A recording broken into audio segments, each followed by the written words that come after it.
The silent storm. Alina Chen couldn't remember the last time she had been this uncomfortable. The environmental suit provided by her Krenak hosts was designed for a body structure with 4 arms and a significantly narrower torso. Her shoulders ached against the constraints, and the modified helmet fogged with every deep breath. Still, she reminded herself, it was far better than asphyxiating in the vacuum of space. "Engineer Chen, we require your assessment now," came the clipped voice of Commander Vaxtour through her comm unit. The tall, slate-blue alien stood at the far end of the maintenance tube, his 4 arms efficiently manipulating diagnostic tools against the ship's hull. "Almost there," Alina replied, squeezing through another tight junction. These passageways weren't exactly designed with human proportions in mind. The Krenak commander's facial ridges twitched in what Alina had learned was their equivalent of impatience. After 6 months as the only human aboard the Krenak exploration vessel Distant Horizon, she was still deciphering their expressions. "The anomaly is accelerating. We have perhaps 2 standard hours before it overtakes our position," Vaxtour said. "Science Officer Pelinar insists your species has unique experience with this phenomenon." Alina finally reached the commander's position and peered through the reinforced viewport. Beyond the thick, transparent material, space itself seemed to warp and shimmer, casting strange prismatic patterns across the stars. "Beautiful, but terrifying. It's similar to something we call a Hawking wavefront," she said, activating her handheld scanner. "Though much more intense than anything recorded in human space." When the Intergalactic Collaboration Treaty had been signed 5 years ago, no one expected humans to have much to offer the technologically advanced Krenak. Their propulsion systems, weapons, and medical technologies were centuries beyond Earth's capabilities. But humans had survived and thrived in some of the harshest environments in known space, often with barely functional equipment and improvised solutions. That adaptability had earned them a grudging respect. "Pelnar's assessment matches yours," Vaxtour acknowledged. "Though none of our science division can explain why our shields are failing." Alina studied the readouts on her scanner, frowning. "It's not just your shields. The wavefront is disturbing the quantum field that powers your reactor core. The energy signature is unusual." Chief Engineer Moldav joined them, his movements more fluid than Vaxtour's military precision. "The core stabilizers are losing coherence. We've never encountered a natural phenomenon that affects quantum matrices this way." Alina nodded, her mind racing through possibilities. In the 6 months aboard, she'd studied Krenak technology extensively, but there were still fundamental principles she didn't fully understand.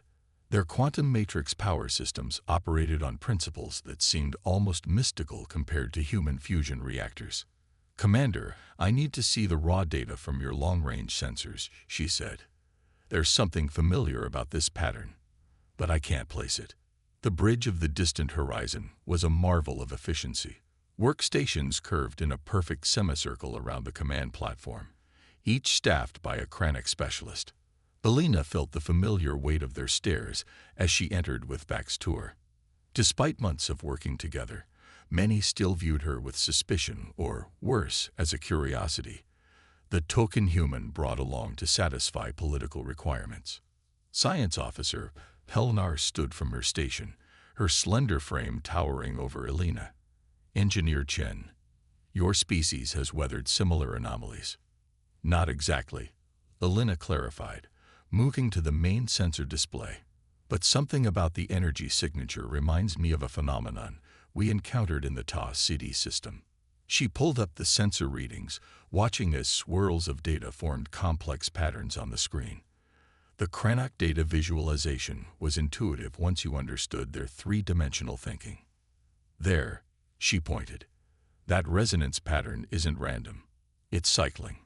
The bridge fell silent as the crew observed the display. Pelnar's facial ridges flattened in surprise. "You are correct," the science officer admitted.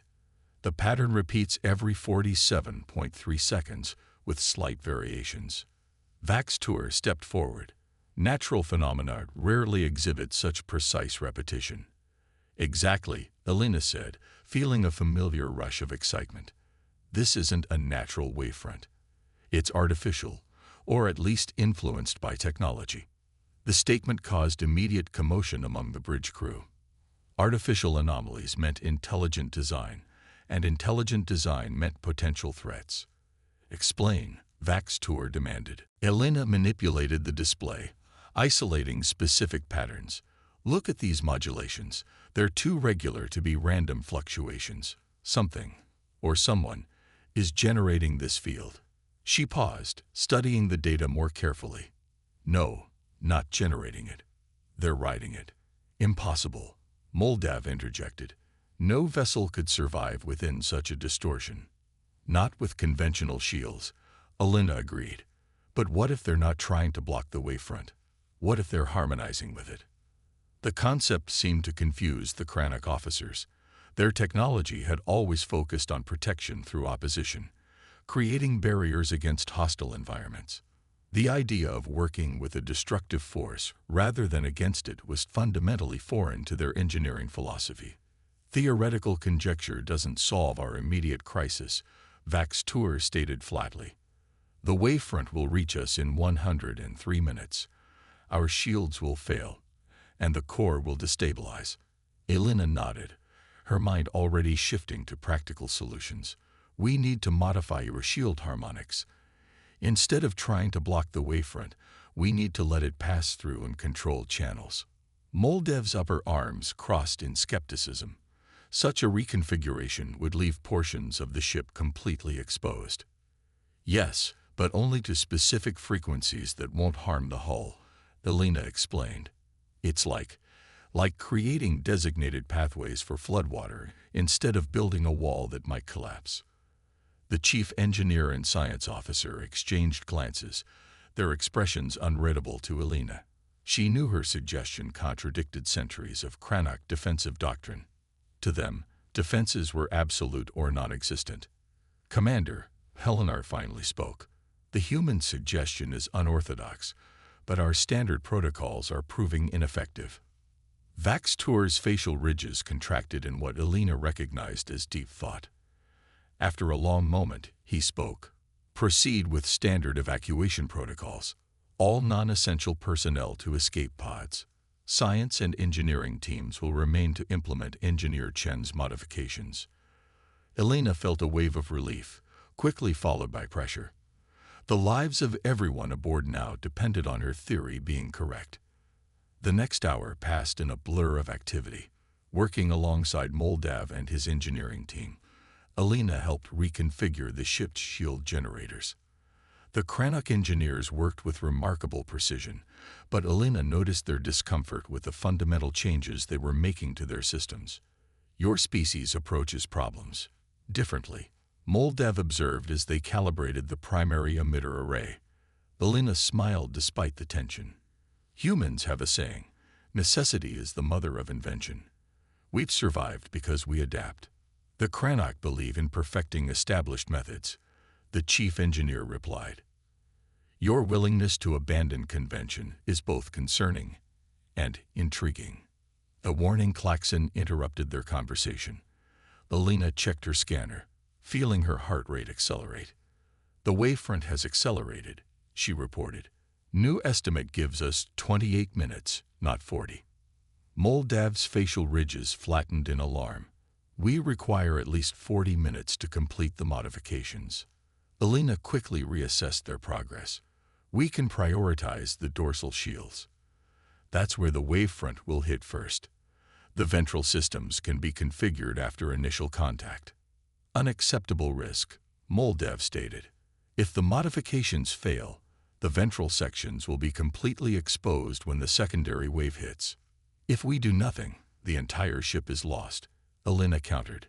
Sometimes you have to take calculated risks. The chief engineer stared at her for a long moment before nodding. Proceed with your prioritization plan, Engineer Chen.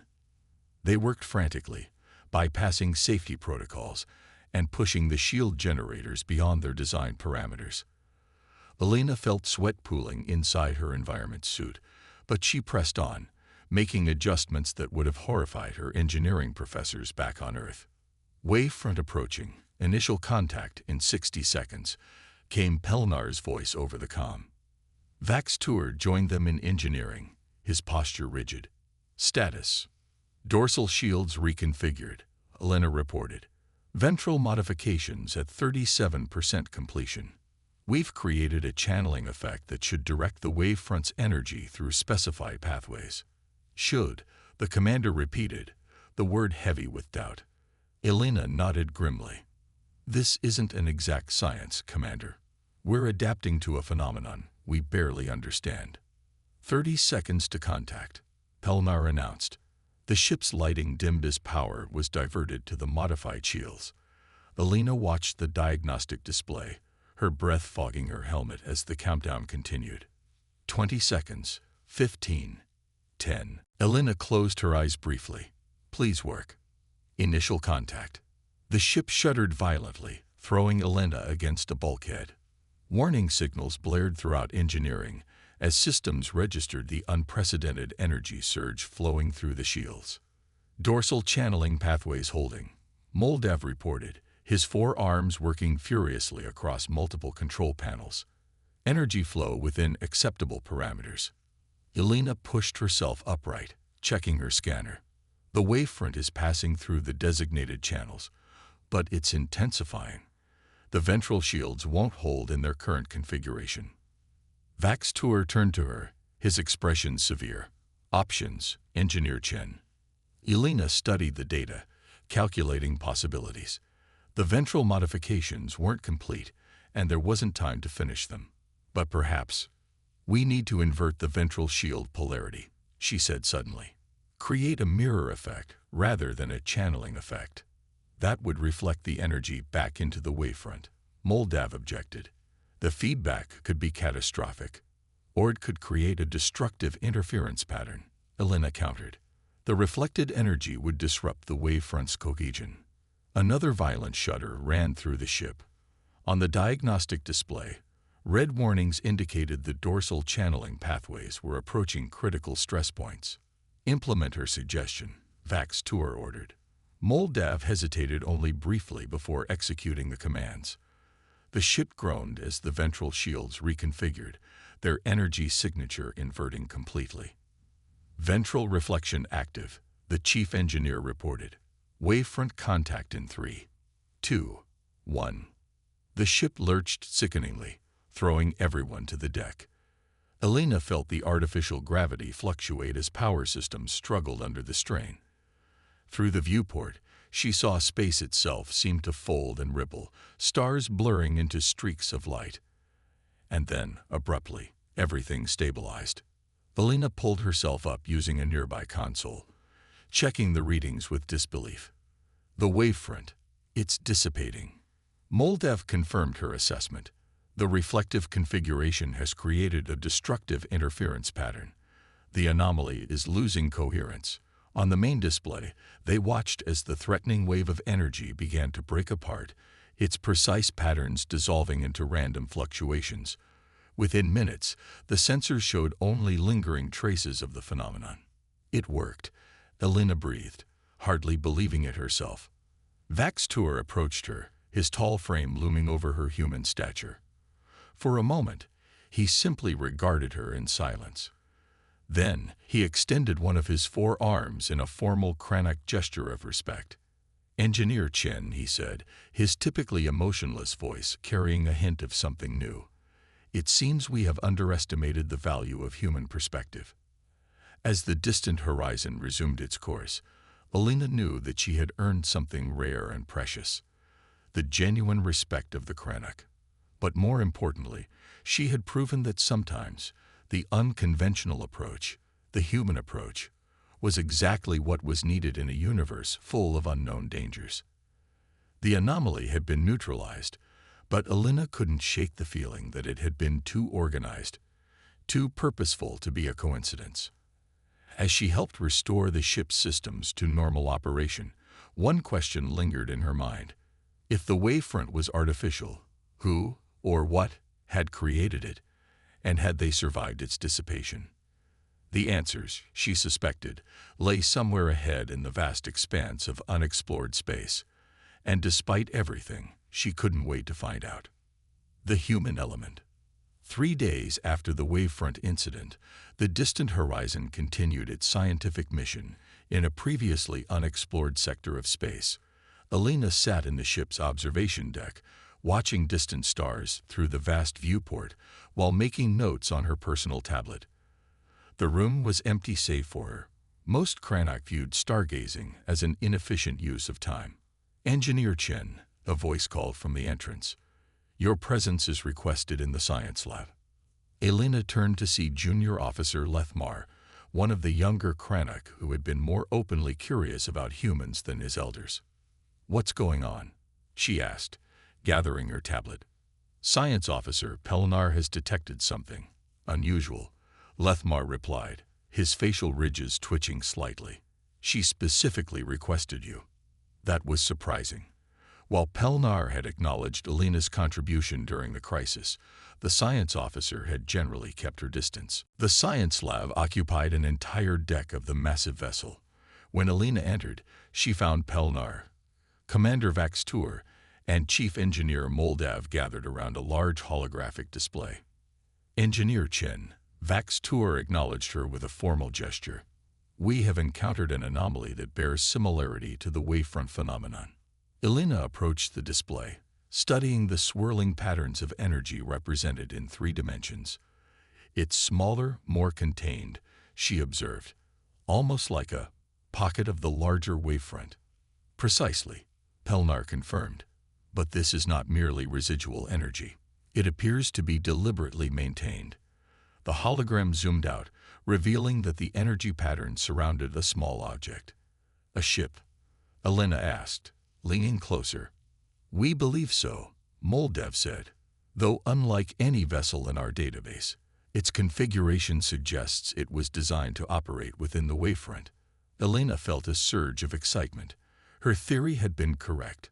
Someone had been manipulating the anomaly. "Have they responded to communication attempts?" she asked. Vaxtur's facial ridges flattened. "They have not.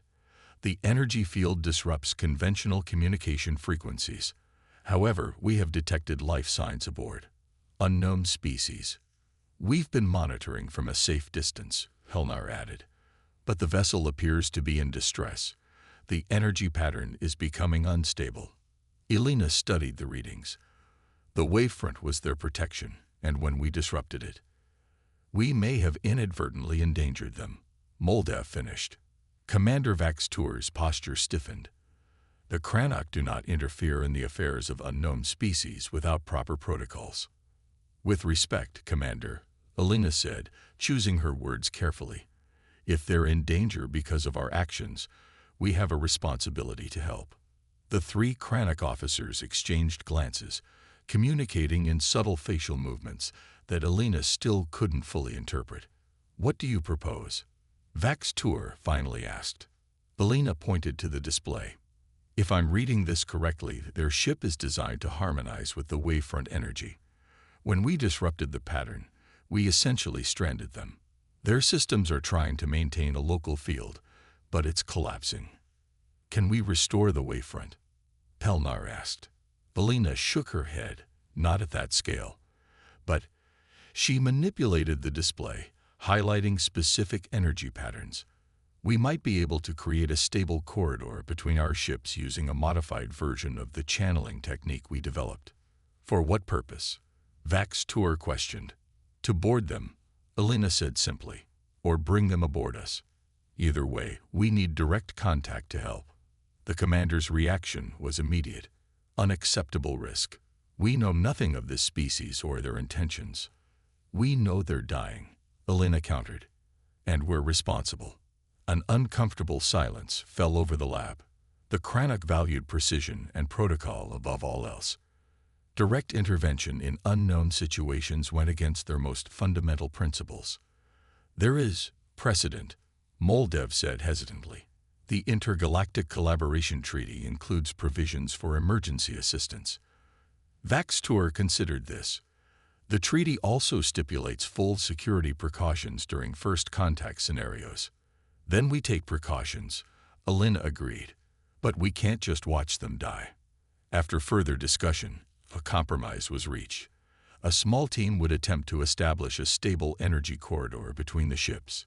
If successful, they would attempt communication. Only then would any boarding action be considered. Elena worked with Moldav to configure a focused beam emitter that could project a stabilized version of the wavefront energy. The theory was sound, but the practical application was unprecedented. Your species embraces uncertainty with remarkable ease, Moldav observed as they calibrated the device. Elena smiled. It's not that we like uncertainty. We've just learned to work with it rather than against it. A curious perspective, the chief engineer replied.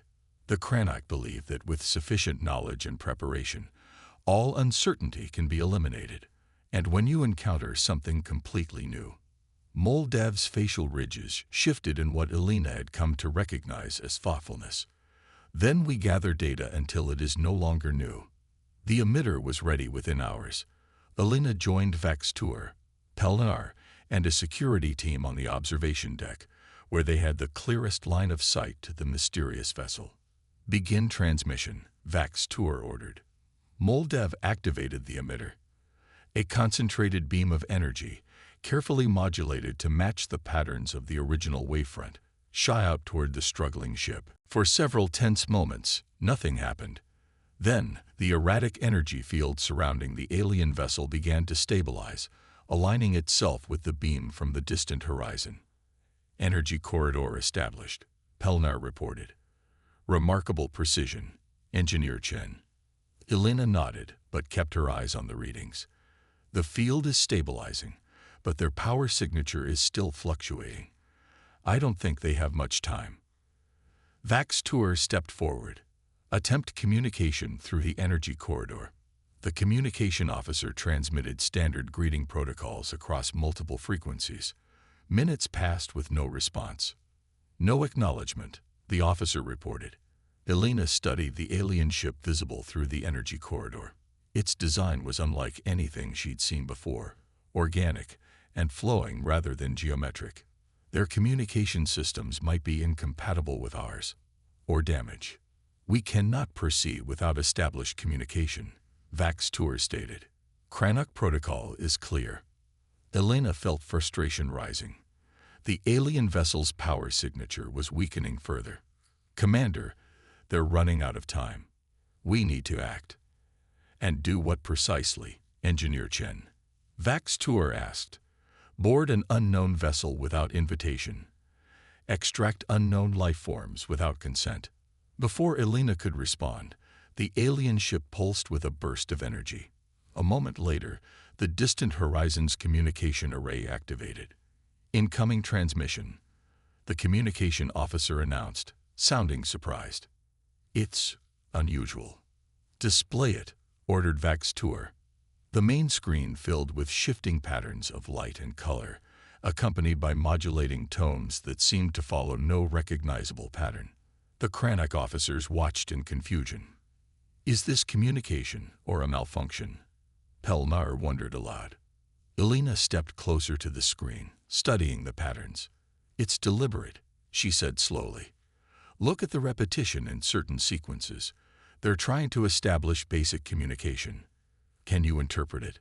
Vaxtur asked. Elena shook her head.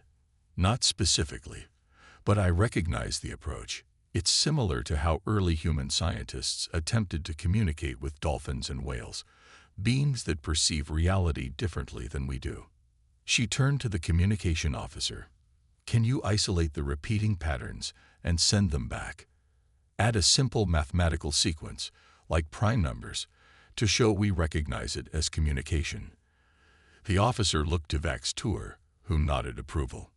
Minutes later, they had transmitted a response. The alien vessel pulsed again, and a new pattern appeared on the screen. This time, there was a clear mathematical component, the prime numbers they had sent, but extended further in the sequence. They understand, Elena breathed. They're intelligent, and they want to communicate. Over the next hour, they established a rudimentary form of communication based on mathematical principles and visual patterns. Through this painstaking process, they determined that the alien vessel had been critically damaged when the wavefront dissipated, and its inhabitants, a species that called themselves the Viridian, were now trapped. Their life support is failing, Elena explained to Vaxtour after another exchange. They're asking for help. The commander's facial ridges contracted. What specifically do they require? They need to transfer to our ship, Elena said. But there's a complication. The Viridians evolved in an environment similar to the wavefront energy. They can't survive in our atmosphere without protection. Then we cannot help them, Vaxtour concluded.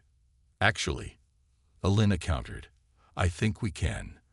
The energy corridor we've established is essentially the environment they need. If we can extend it into a contained area of our ship, we could create a safe zone for them. Pelnar joined the conversation. Such a configuration would require significant power and pose potential risk to our systems. Less risk than what we've already managed, Elena pointed out. And we'd be saving lives. The debate continued until Moldav offered a solution. The auxiliary cargo bay could be isolated from ship systems and reconfigured to maintain the energy field. With proper containment protocols, the risk would be minimal. Vaxtour finally relented, authorizing the preparation of the cargo bay as a reception area for the Viridians. Elena worked alongside Moldav to extend the energy corridor throughout the designated space, creating an environment that would sustain the alien visitors. Preparations complete, Moldav reported eventually. The energy field is stable within the cargo bay. Elena helped transmit instructions to the Viridians using their developing mathematical language. Soon after, the alien vessel maneuvered closer to the distant horizon, positioning itself directly within the energy corridor. They're ready for transfer, Elena told Vaxtour, though we still don't know exactly what to expect. The commander had assembled a reception team, including security personnel, medical staff, and scientific observers. All wore specialized protective suits designed to shield them from the energy field. We proceed with caution, Vaxtour instructed. At the first sign of hostile intent, the energy corridor will be severed. Elena nodded, though she doubted the Viridians posed any threat in their current condition. She checked her own protective suit, another uncomfortable fit, but necessary for the encounter. The cargo bay doors opened, extending the energy corridor into the prepared space. For several minutes, nothing happened. Then movement appeared within the shimmering field. The Viridians emerged from their vessel, and they were nothing like Elena had imagined. Rather than solid beings, they appeared as swirling vortices of translucent matter, constantly shifting and reforming. Within each vortex, complex patterns of light pulsed and flowed, reminiscent of the communication patterns they had transmitted. Extraordinary, Pelnar whispered beside her. They're semi-corporeal. 5 of the beings entered the cargo bay, their forms undulating within the energy field. The largest moved toward the reception team, pulsing with patterns of light. They're communicating, Elena said, watching the display on her scanner. Expressing gratitude, I think. The communication continued to develop over the following days. The Viridians proved to be an ancient species that had evolved within naturally occurring energy fields similar to the wavefront. They had developed technology that allowed them to generate and ride these fields across vast distances of space. The field that had threatened the distant horizon had been a transportation conduit that malfunctioned, growing beyond their control. Elena spent hours with the visitors, helping develop more sophisticated communication methods and learning about their unique perspective on the universe. The Kranok, initially cautious, became increasingly fascinated by the Viridians' knowledge of energy phenomena, previously unknown to them. 2 weeks after the rescue, Elena stood in the observation deck with Vaxtour, watching as the repaired Viridian vessel prepared to depart. The distant horizon had provided materials and assistance, while gaining invaluable scientific knowledge in return. The Viridian elder wishes to speak with you before departure, Vaxtour told her. In the cargo bay, the largest of the Viridian beings, pulsed with complex patterns that the translation system now rendered into approximate language. Alina Chen of Earth, we owe our continued existence to your understanding. The message read, few solid beings comprehend the fluidity of existence as you do. I just helped create a bridge between our different ways of being. Alina replied, it's what humans do best, adapt and connect. This quality is rare and valuable. Our species has encountered many others in our long travels, but few with your flexibility of thought. The Kranok are formidable and precise, but you bring something different. Together, you are more complete. The observation struck Alina as profound. The Kranok valued precision and protocol, while humans excelled at adaptation and improvisation.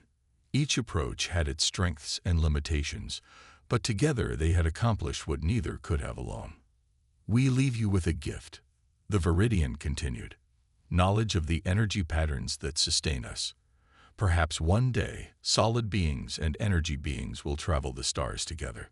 A pulse of light transferred complex data to the ship's systems, information that would take scientists years to fully understand, but that promised new forms of propulsion and energy manipulation beyond current technology. As the Viridian vessel departed, riding a new energy wavefront of their own creation, Vax Tour turned to Alina. The High Command will be interested in this encounter, he said, his typically formal tone carrying a hint of understatement. Alina smiled. I imagine they will. It's not every day you rescue energy beings from another dimension of reality. We would not have done so without your intervention, the commander admitted. Kranok protocol would have dictated observation only. And they would have died, Alina said softly. Yes. Vax Tour was silent for a moment. There is perhaps value in questioning established protocols when faced with unprecedented situations. Coming from a Kranok commander, this was an extraordinary concession. Alina recognized it as the profound compliment it was. The treaty between our species spoke of mutual benefit. Vax Tour continued. I confess I did not fully comprehend what humans might contribute to the Kranok. We have superior technology, centuries of accumulated knowledge. But sometimes a fresh perspective is worth more than advanced technology, Alina finished. Indeed, Vax Tour made a formal gesture that Alina had never seen directed toward a human before, the acknowledgement of equal standing. When our mission concludes, I will recommend expanded human participation in Kranok exploration initiatives. As they watched the Viridian ship disappear into the depths of space, Alina felt a sense of satisfaction deeper than any technical achievement in her career. The universe was vast and filled with wonders beyond imagination. Some would be discovered through careful observation and precise protocol. Others would require intuitive leaps and adaptive thinking. Together, humans and Kranok could discover them all.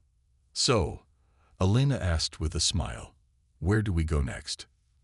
Vax Tour considered the star field before them. There are reports of gravitational anomalies in Sector 47. Conventional analysis has yielded no explanation. Sounds perfect, Alina replied. I've always enjoyed a good mystery. As the distant horizon changed course, Alina made a note in her personal log. The entry was brief, but captured the essence of her experience.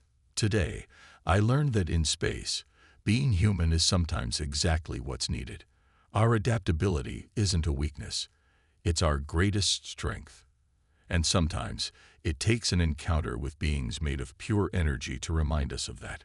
The vastness of space stretched before them, filled with unknowns waiting to be discovered. And for perhaps the first time since the treaty, human and Kranok faced them truly together. Different approaches united in common purpose, each finally recognizing the value of the other.